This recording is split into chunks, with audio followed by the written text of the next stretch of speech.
नमस्कार साथियों, jobs target YouTube channel पर आप सभी का एक बार फिर से स्वागत है। तो जैसा कि साथियों आप लोगों ने पोस्टर पर देख लिया होगा, आज की वीडियो के अंदर हम सीटेट के जो वाइगोत्स्की थे, ठीक है, जीन पियाजे थे और कोहलबर्ग थे, इनके सिद्धांत क्या क्या थे, इनके बारे में पूरी डिटेल से पढ़ेंगे आज की वीडियो के अंदर। हम सिर्फ आप इस क्वेश्चन से देखकर वीडियो छोड़कर मत जाना, पूरी डिटेल से पढ़ाऊंगा, ठीक है। पियाजे कौन था, कहाँ से आया था, मतलब आज की वीडियो के अंदर अगर आप अच्छे से वीडियो देखोगे, समझोगे, तो भी आपके 4 से 5 नंबर 100% पक्के हो जाएंगे भाई। ये जो 15 क्वेश्चन करवाऊंगा ना आज की वीडियो में, इन्हीं के अंदर से आपके 4 से 5 नंबर फिक्स हैं, ठीक है। आपको मतलब बुक से गहराई से भी पढ़ने की जरूरत नहीं पड़ेगी, आप इसी के अंदर से पढ़ लोगे ना तो आपके मतलब ये समझ लो नंबर पक्के हैं। तो चलिए शुरू करते हैं। पहला क्वेश्चन हमारा, और इसके बारे में डिटेल से बताऊंगा मैं, पियाजे कौन था, कैसे था। तो पियाजे के अनुसार निम्नलिखित में से कौन सी अवस्था में बच्चा अमूर्त संकल्पनाओं के विषय में तार्किक चिंतन करना आरंभ कर देता है। तो सबसे पहले तो हम जानते हैं पियाजे का पूरा नाम क्या था। जीन पियाजे इसका पूरा नाम था भाई, ठीक है। और ये कहाँ का मनोवैज्ञानिक था, ये स्विट्जरलैंड देश का नाम सुना होगा, ये उस देश का मनोवैज्ञानिक था, ठीक है। इसने सिद्धांत कौन सा दिया था जीन पियाजे ने, संज्ञानात्मक विकास का सिद्धांत। कौन सा सिद्धांत दिया था, आप साथ के साथ नोट कर लेना साथियों। जीन पियाजे ने कौन सा सिद्धांत दिया था, संज्ञानात्मक विकास का सिद्धांत, जिसको इंग्लिश में बोल देते हैं कोग्निटिव डेवलपमेंट थ्योरी, ठीक है। कोग्निटिव डेवलपमेंट थ्योरी का सिद्धांत दिया था इसने। और इसके अनुसार विकास के कितना स्तर होते हैं, जीन पियाजे के अनुसार विकास के 4 स्टेज होती हैं, 4 स्तर होते हैं, ठीक है। वो चारों के चारों स्टेज यहाँ पर लिखी हुई है, ये चारों ऑप्शन में आपके सामने लिख रखी है, ये चारों के चारों जीन पियाजे के अनुसार विकास की स्टेज होती हैं। कौन सी क्या होती है अभी बता देता हूँ आपको। जो ये संवेदी प्रेरक अवस्था है, ठीक है, जन्म से 2 वर्ष तक, इसको इंग्लिश में क्या बोलते हैं, सेंचुरी मोटर स्टेट, ठीक है, याद रखना, सेंचुरी मोटर स्टेट भी बोलते हैं इसको इंग्लिश में। और दूसरी पूर्व संक्रियात्मक अवस्था 2 से 7 वर्ष होती है, इसको बोलते हैं प्री ऑपरेशनल स्टेट, ठीक है। मूर्त संक्रियात्मक अवस्था जो 7 से 11 वर्ष होती है, इसको बोलते हैं कंक्रीट ऑपरेशनल स्टेट, ठीक है। और जो बी होती है औपचारिक संक्रियात्मक अवस्था, इसको बोलते हैं फॉर्मल ऑपरेशनल स्टेट, जो 11 या 11 वर्ष से ऊपर होती है। तो ये प्रश्न पूछा गया भाई, पियाजे के अनुसार निम्नलिखित में से कौन सी अवस्था में बच्चा अमूर्त संकल्पनाओं, ठीक है, अमूर्त औपचारिक संक्रियात्मक अवस्था को अमूर्त संक्रियात्मक अवस्था ही बोलते हैं, ठीक है।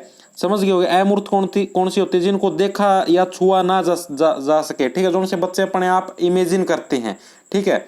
तो उनके विषय में तार्किक चिंतन करना आरंभ करते हैं, कौन सी अवस्था के अंदर करते हैं, ठीक है। तो इसका सही आंसर हो जाएगा ऑप्शन नंबर बी, औपचारिक संक्रियात्मक अवस्था। कौन सी होती है, 11 या 11 वर्ष से ऊपर का बच्चा अमूर्त संकल्पनाओं, ठीक है, ऑप्शन नंबर बी, इसको औपचारिक संक्रियात्मक भी बोलते हैं।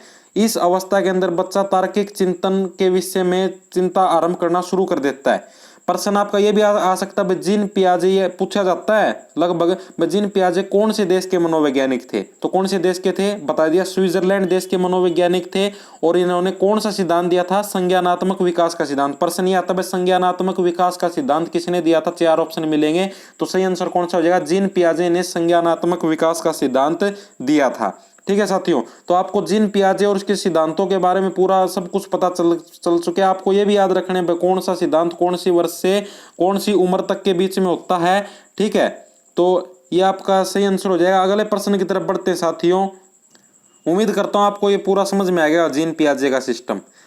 अगला प्रश्न साथियों, लोरेंस कोहेलबर्ग के सिद्धांत में कौन सा स्तर नैतिकता की अनुपस्थिति को सही अर्थ में सूचित करता है।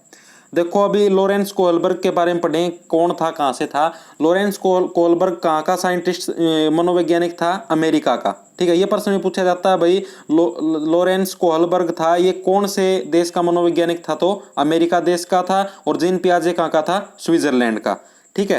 अब ये आता है भाई, इसने कौन सा सिद्धांत दिया था, लोरेंस कोहलबर्ग ने कौन सा दिया था, नैतिक विकास का सिद्धांत। याद रखना, लोरेंस कोहलबर्ग ने कौन सा सिद्धांत दिया था, नैतिक विकास का सिद्धांत, इंग्लिश में बोलते हैं जिसको मोरल डेवलपमेंट थ्योरी, ठीक है। ये किसने दिया था, लोरेंस कोहलबर्ग ने। प्रश्न ये पूछा जा सकता है नैतिक विकास का सिद्धांत किसने दिया था, ठीक है। तो सही आंसर क्या जाएगा, लोरेंस कोहलबर्ग ने।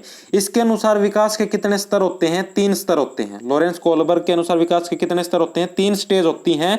कौन कौन सी होती हैं, वो 3 स्टेज नंबर 2 से शुरू होती हैं। पहली स्टेज को बोलते हैं प्री कन्वेंशनल स्टेज, क्या बोलते हैं, प्री कन्वेंशनल स्टेज, यानी कि पूर्व परंपरागत स्तर।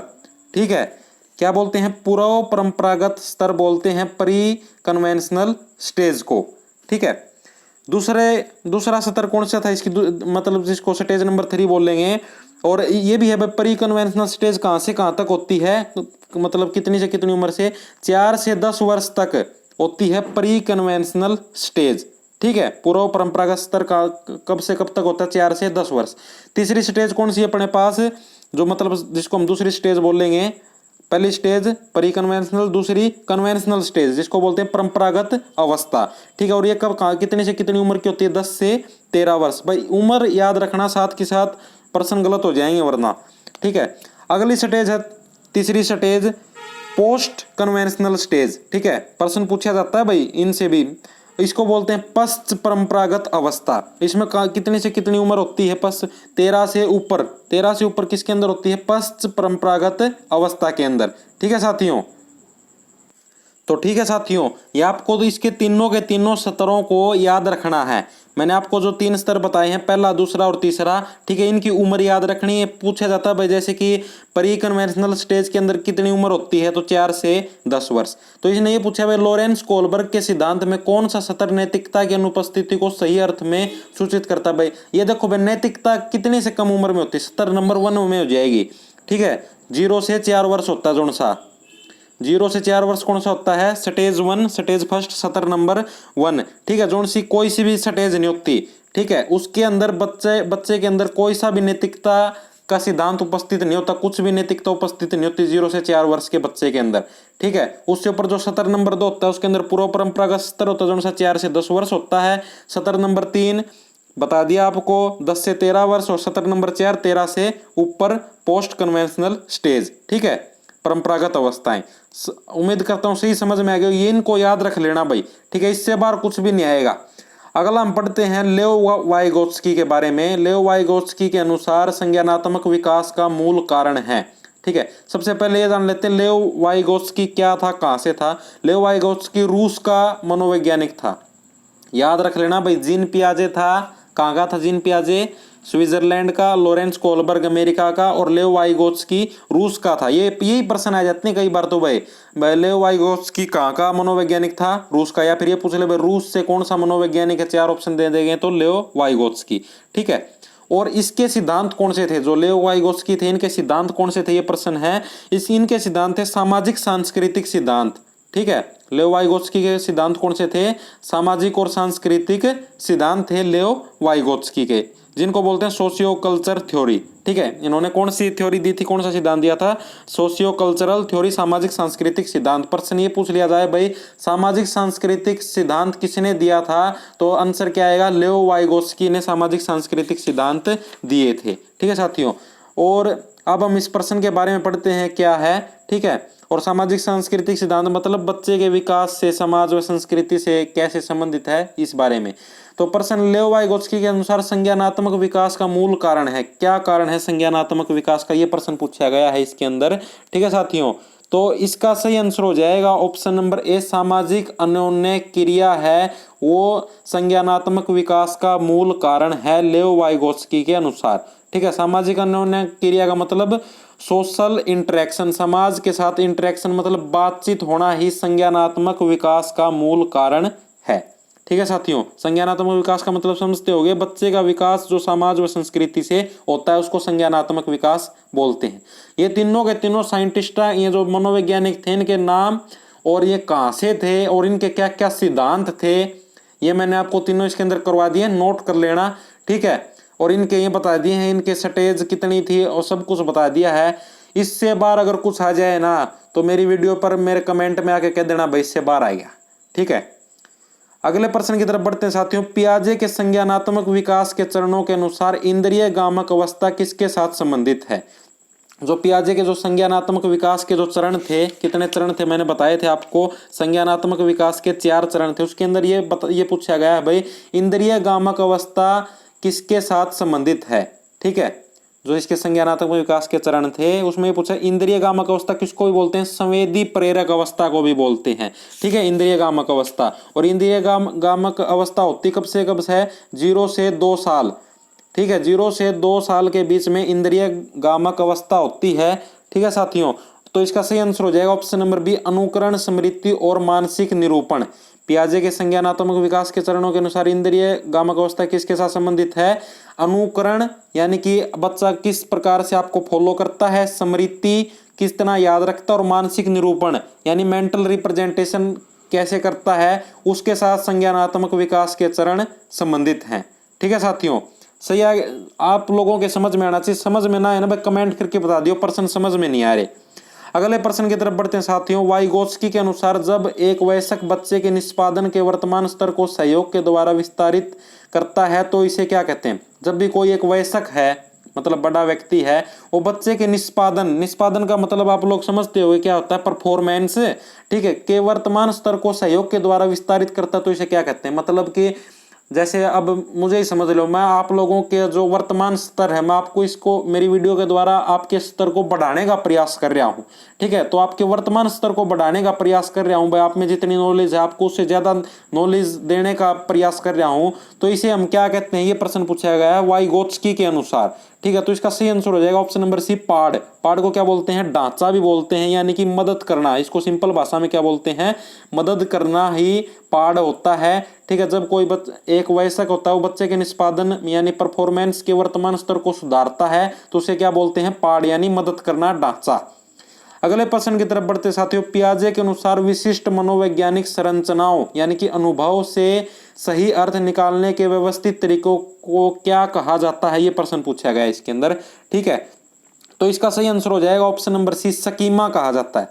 ठीक है, स्कीमा क्या होता है, माइंड रिलेटेड बॉडी एक्टिविटीज, दिमाग से संबंधित जो शरीर की एक्टिविटीज होती है। अगर आप किसी बच्चे को ऐसे कहते हो फोन में गेम खेलो तो वो दिमाग से रिलेट करके उंगलियों के साथ ऐसे ऐसे गेम खेलता है तो उसको बोलते हैं स्कीमा, यानी वो दिमाग से रिलेटेड जो बॉडी की एक्टिविटीज होती हैं उसको स्कीमा बोलते हैं। ठीक है, विशिष्ट मनोवैज्ञानिक संरचनाएं कौन सी होती हैं, अनुभव से सही अर्थ निकालने के व्यवस्थित तरीके, मतलब बच्चा अपने आप गेम खेल खेल के वो ये पता लगा ले कौन से बटन दाबने से क्या होता है। ठीक है, तो इसको क्या कहा जाता है, स्कीमा, अपने दिमाग से शरीर के अंगों को कंट्रोल करके। अगले प्रश्न की तरफ बढ़ते साथियों। कोहलबर्ग के अनुसार शिक्षक बच्चों में नैतिक मूल्यों का विकास कर सकता है, कैसे कर सकता है, ये प्रश्न दे रखा है। सबसे आसान प्रश्न है, ठीक है, मोस्ट इंपोर्टेंट है, तो सही आंसर हो जाएगा ऑप्शन नंबर डी, नैतिक मुद्दों पर आधारित चर्चाओं में उन्हें शामिल करके। जब भी इस प्रकार का प्रश्न आए तो इसका लगभग आंसर ये होता है बच्चों को उस क्रिया के अंदर शामिल करो। ठीक है, तो इसका सही आंसर क्या हो जाएगा, नैतिक मुद्दों पर आधारित चर्चाओं में उन्हें शामिल करके। अगला प्रश्न साथियों। वाइगोत्स्की के सिद्धांत में विकास के निम्नलिखित में से कौन से पहलू की उपेक्षा होती है। जो वाइगोत्स्की ने जो सिद्धांत दिए थे, ये प्रश्न पूछे वाइगोत्स्की के कितने सिद्धांत थे, 4 सिद्धांत थे, उसमें ये प्रश्न पूछा गया भाई कौन से पहलू की उपेक्षा की जाती है, तो सही आंसर हो जाएगा ऑप्शन नंबर सी, जो जैविक पहलू है उसकी उपेक्षा की जाती है और बाकी तीनों को माना जाता है सामाजिक, सांस्कृतिक और भाषाई को। ठीक है, इस पे इन तीनों के ऊपर भी ध्यान देना, कभी इन तीनों को छोड़ दो। ठीक है, इसमें नेगेटिव प्रश्न पूछा गया था, बायोलॉजिकल जो सिद्धांत है इसकी उपेक्षा की जाती है। अगला प्रश्न साथियों। पियाजे के अनुसार बच्चों को चिंतन वयस्कों से खालिस्तान में भिन्न होता है बजाय खालिस्तान के, तो इसमें क्या आएगा। ठीक है, पियाजे के अनुसार बच्चों का जो चिंतन होता है वो वयस्कों से किस चीज में भिन्न होता है और किसकी बजाय, तो इसका सही आंसर हो जाएगा ऑप्शन नंबर सी, प्रकार और मात्रा आ जाएगा इसके अंदर। ठीक है, पियाजे के अनुसार जो बच्चों का चिंतन है वयस्कों से प्रकार में भिन्न होता है, मतलब वयस्क होते हैं वो अलग प्रकार से चिंतन करते हैं और बच्चे अलग प्रकार से करते हैं, लेकिन जो उनकी मात्रा होती है वो समान होती है। ठीक है, बच्चे भी उतना ही चिंतन कर सकते हैं और जो वो होते हैं क्या नाम है वयस्क होते हैं वो भी उतनी ही मात्रा में चिंतन कर सकते हैं। ठीक है साथियों, अगले प्रश्न की तरफ बढ़ते हैं। खालिस्तान के विचार से बच्चे से कैरियर, ये गलत शब्द क्या साथियों, कैरियर नहीं आएगा, सक्रिय आएगा। सक्रिय ज्ञान निर्माता तथा नन्हे वैज्ञानिक हैं, ये किसके अनुसार है, ये प्रश्न पूछा है, जो संसार के बारे में अपने सिद्धांतों की रचना करते हैं। ये प्रश्न पूछा है भाई, खालिस्तान के विचार से बच्चे सक्रिय ज्ञान निर्माता तथा नन्हे वैज्ञानिक हैं जो संसार के बारे में अपने सिद्धांतों की रचना करते हैं। ठीक है, ये किसके अनुसार है ये विचार, तो सही आंसर हो जाएगा ऑप्शन नंबर डी, जीन पियाजे के अनुसार है ये सिद्धांत।